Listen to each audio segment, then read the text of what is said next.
Alright guys, just wanted to give you the rundown on this 2014 Nissan Sentra transmission removal. I just got the top done. All I did was I unclipped this shifter cable and unbolted it. I unplugged the prindle.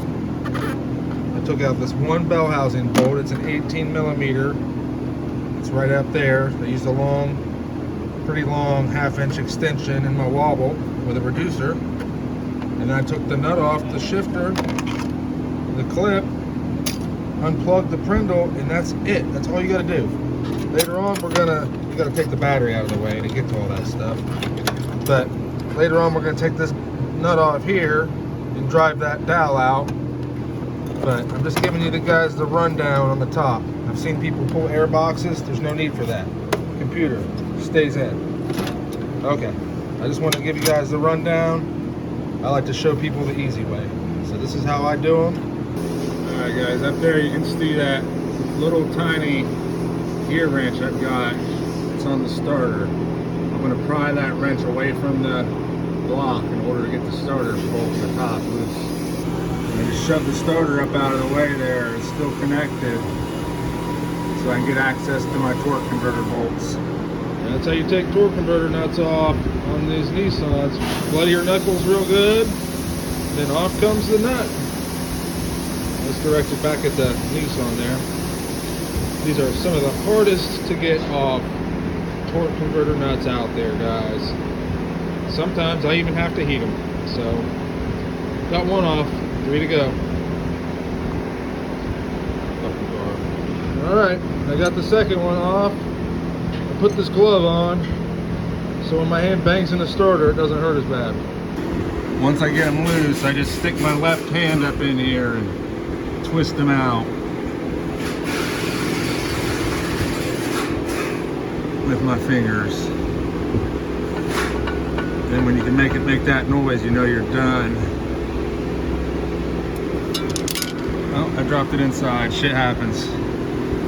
Hopefully it's down to the bottom of the bell. Alright, I'm gonna get it soaking and try it again after lunch.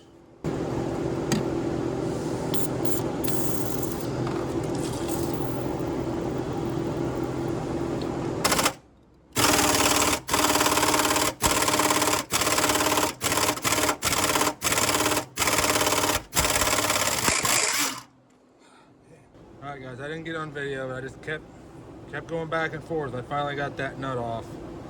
Now I'm gonna get my big brass punch and slam down on that with a hammer. Alright guys, this is the main thing I use this for. You can see there's a dimple in there.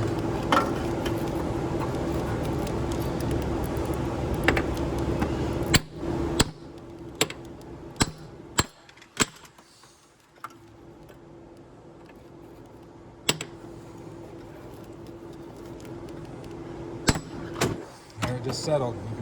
You can see the whole thing full. You can see the stud's not up as high.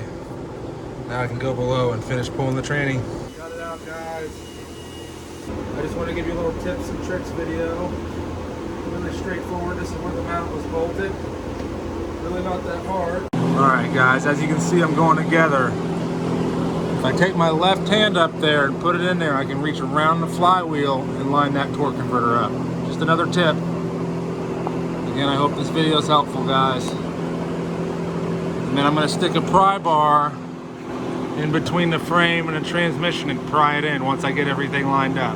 Alright guys, I'm pulling this Sentra out. I started at 10:30. It's now 3 o'clock. Looks like it took me about 3.5 hours to get the tranny out, parts swapped, and the new tranny back in. So that's really not too bad, guys. This is just a tips and tricks video. Hopefully it's helpful. I normally do full remove and replacement videos, but this is just a tips and tricks video. I do show you how I got it out, but I just wanted to let you guys know, and hopefully this video is helpful. Thanks for watching. I appreciate it. On to the next one. If you found this helpful, go and hit that subscribe button. I'd appreciate it. I'm going to stick a couple videos over there you can check out if you want to see more like it. Thanks a lot, guys. On to the next one.